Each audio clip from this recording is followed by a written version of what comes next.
Are you tired of feeling controlled? Tired of the shame and the guilt and the constant battle with something that just feels impossible to overcome? What if I told you there's a way out? What if you could actually beat lust and reclaim your freedom? Well, you're in luck, because in this video, I'm going to show you exactly how to do that. Before we get deeper into the video, this video is sponsored by my Patreon. If you would like to support this ministry and what I do, please consider becoming a behind the scenes member over on my Patreon. You'll get full-length videos that are ad-free and censor-free, and you'll get a lot of other perks too. I've linked it below in the description. You guys are the reason I'm able to continue this work, so thank you so much. There was a study done on college students in the 1980s over the course of 6 weeks. These were randomized studies dealing with the objective exposure to pornographic material. Keep in mind that this study was done before the age of internet porn, so they're even less exposed to it than we are today. Now, what they found was disgusting and shocking. They found that the male subjects became more indifferent towards women. All the subjects viewed rape as a less serious crime. They were more accepting of non-marital sexual activity. They wanted more extreme and deviant content. They were more accepting of cheating in a relationship. And this is interesting. The men experienced less of a desire for children, and women experienced less of a desire for having a daughter. Utterly disgusting, if you ask me. I think before we can really understand how to beat lust, we need to understand what lust actually is. Lust is a disordered desire for sexual pleasure. It's not just simply experiencing sexual desire or attraction or anything like that. That's just kind of a part of the human experience, and that was created by God, so it's good. However, lust is the distortion of that. It's the inversion of what God originally planned for us sexually. The Catholic Church teaches that sexuality is a gift from God. Our bodies are good. And the Catholic Church teaches that sex is also a gift from God. And it's a beautiful thing when it's actually used in its proper context, which is within marriage. And the purpose of sex is to bond the husband and wife together and for the procreation of children. When sexual desire or activity is sought outside of these divinely ordained purposes, or when it becomes an end in itself, then that is lust. Now, when you're struggling with lust, you might feel angry, you might feel disappointed, and you might even feel some self-hatred. And chances are, if you're watching this video, you've already realized that you have a problem. That's a good thing. But many people are struggling with this alone, and they're completely isolated. And that is exactly what Satan wants. He doesn't want you to get better. He doesn't want you to get help. He wants you to stay in that shame. He wants you to stay in that despair, so you'll always stay in the palm of his hand. So, what can you do? Well, the very first thing that you need to do is you need to go to confession. Before going to confession, do a thorough examination of conscience and really be honest with yourself. Write down how many times you fell into the sin of lust, what specifically it might have been. Was it watching pornography? Was it masturbation?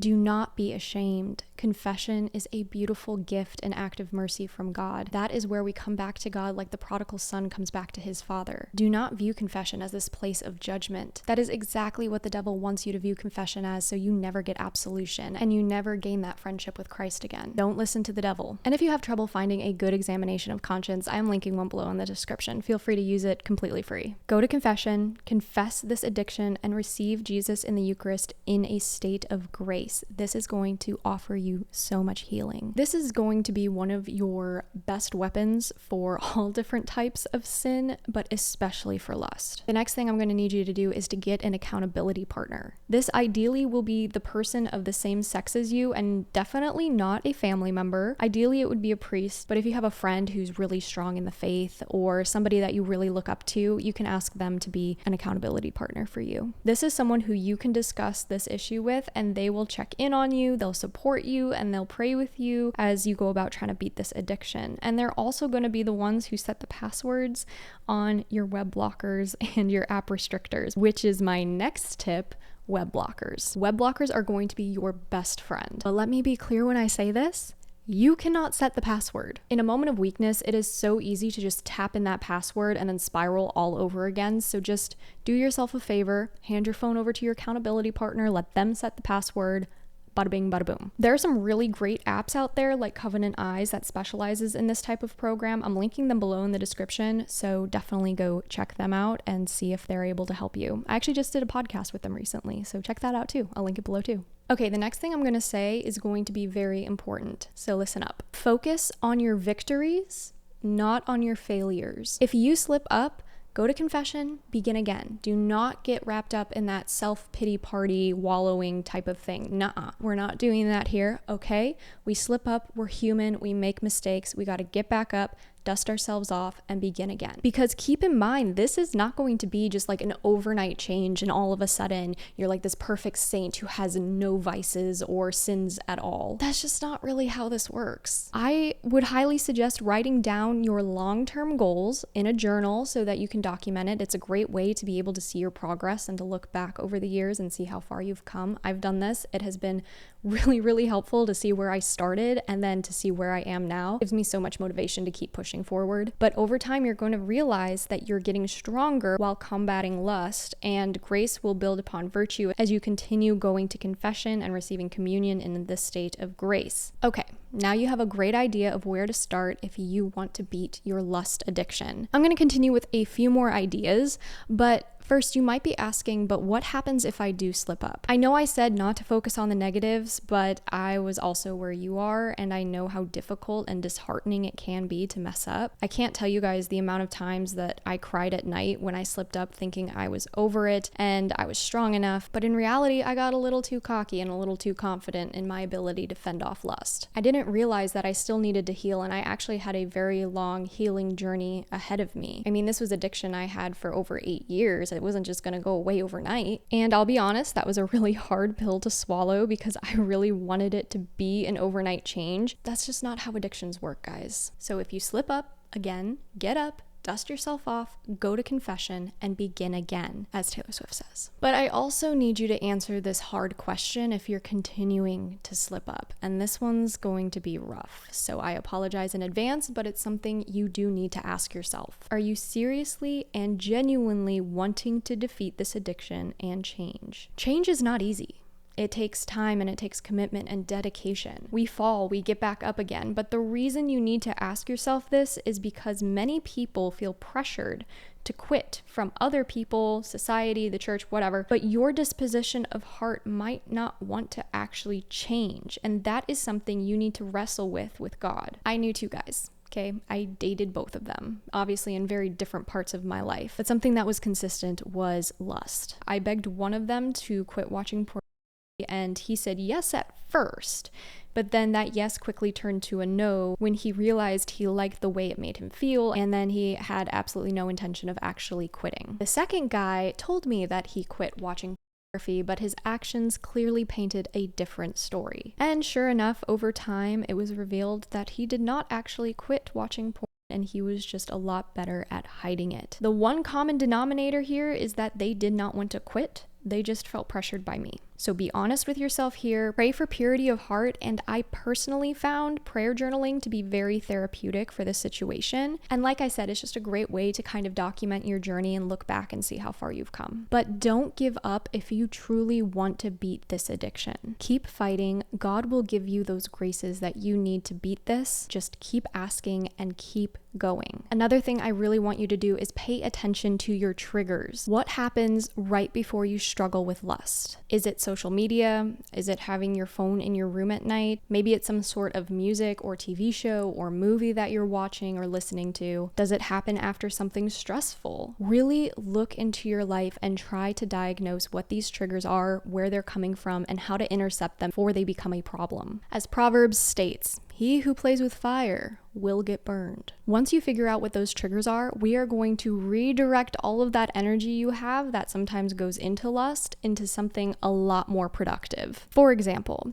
when I felt the urge to relapse, I went running. Literally for as far and for as long as I possibly could, I had to get myself out of that environment, and running was one of those ways I did that. Sometimes it's good to run from your problems. Sometimes. You can call a friend or do some push-ups or go for a walk, listen to a podcast, go out in public and window shop. Just get out of that environment and stay out of it until the urge subsides and you can resume normal activities. Really look into it and see what the trigger was. Maybe it's something that's completely avoidable. Maybe it's not completely avoidable. There's so many billboards out there now and things, it's absolutely insane, but at least you can be aware of it and be prepared for it next time. Okay, speaking of healthy habits, when was the last time you looked at your diet or your sleep schedule or your exercise schedule? I'm calling myself out right now.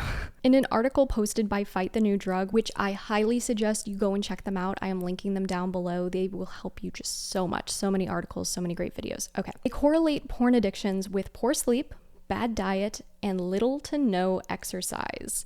And is that really surprising? Well, if it is, it shouldn't be. In your sleep, your brain is recharging and repairing itself, and the whole body really.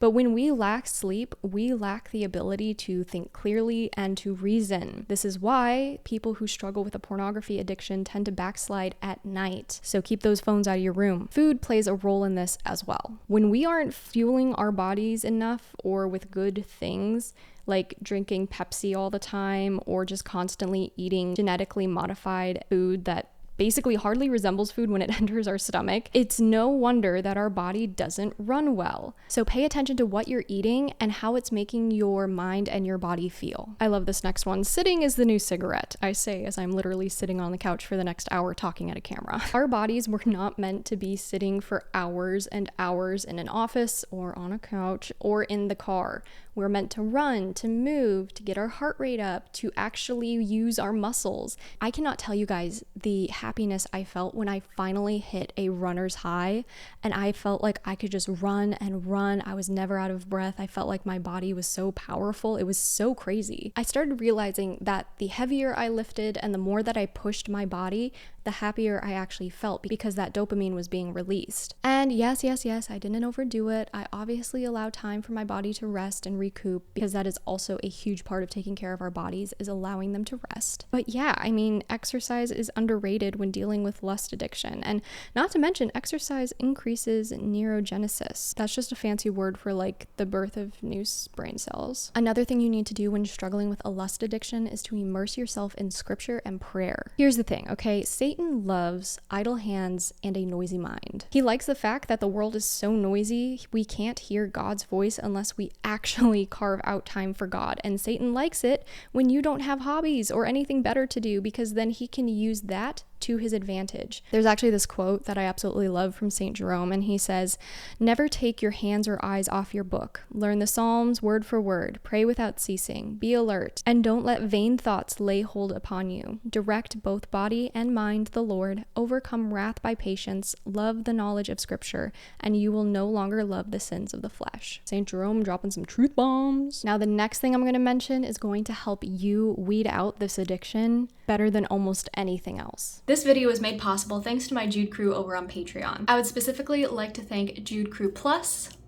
You guys rock. And I would personally like to thank Jay Usadi, Dan Nuns, Sabrina, James Bell, Father Carr, George Gregory, Winona Dubrova, Oliver Waite, Andrew Pawlowski, Alex R., James, Jarrell de Guzman, Michael, Paul Donovan, Christopher Woodside, Michael Martin, Kevin Ashbrook, DJ Hawk, Jason, and Cody. You guys are the reason I am able to continue doing the work that I do, so thank you so much. Okay, the number one thing that it's going to help you beat this addiction and keep it at bay, praying the Rosary. Hey, do not click off. Do not be like, oh, but I've already heard it. You underestimate the power of Our Lady. Not only will praying the Rosary help you defeat lust and temptations, but it's also going to help you uproot all mortal sins in your life. So dedicate yourself to our Blessed Mother, consecrate yourself to Jesus through her. There's 33 days to morning glory. There's so many beautiful consecrations out there. Highly suggest you do those consecrations and just watch her to begin to purify your heart and to cleanse your mind. And just, okay, keep in mind that this isn't going to be one-sided, okay? You still need to put in the effort, pray your rosary intentionally, meditate on the mysteries, and actually spend time with Our Lady. When I meditate on the rosary, I picture myself as a small child in my mind, and Our Lady takes my hand and guides me around the mysteries of whatever rosary I'm praying at that moment, and they are so lifelike, but as still as a statue. And they're 3D, so she walks around and she's explaining them to me as I pray my rosary. And as a little child, obviously we all want to be loved by a mother, and so that has been very healing for me and has also greatly deepened my relationship with Christ. Meditation on the rosary will defeat your lust addiction if you are consistent, you're intentional, and you're meditating. So if there's one thing you take away from this video today, I want it to be that. And of course, if you are in need of a miraculous medal or of a rosary,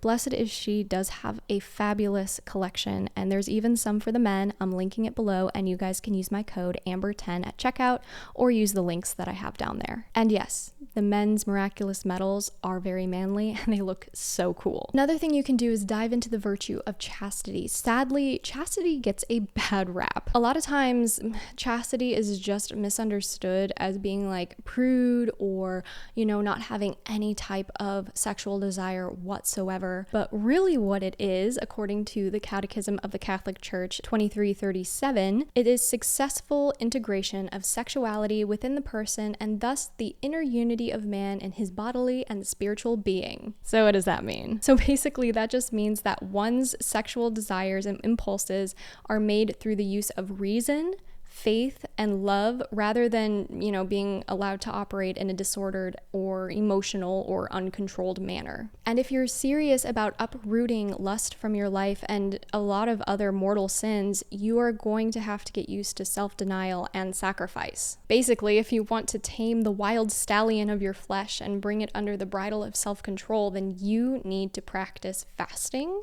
sacrifice, and self-denial. And we can use these to mortify disordered passions or desires. Jesus explicitly stated in Matthew 17:21 that some demons can only be expelled through fasting and prayer. When you start saying no to small things, whether it's that extra donut on Sunday or that fifth cup of coffee, maybe just say no to coffee and suffer a lot instead. By constantly denying yourself, you are going to build spiritual strength, willpower, and enable yourself to resist the more difficult temptations of the flesh. It's just like working out, building muscle. You have to build up spiritual strength, and the only way we can do that is by getting our flesh under control and exercising our willpower. I know that this might be really overwhelming for you, especially if you've been struggling with this vice for a while and you feel really lost. I get it. I was there too. I know the struggles. I know how disheartening it can be when you're on a streak and then suddenly you slip up. But take me and so many others as proof that there is healing on the other side. I highly suggest you watch the documentary that I'm linking below. It's completely free. You guys free to watch it, but this will really help you put into perspective just how dangerous this addiction can become. All right, guys, that's all I have for you today. Don't forget to like, subscribe, and ring that notification bell so you'll know when I upload new videos. Talk to you guys in the next video. Bye.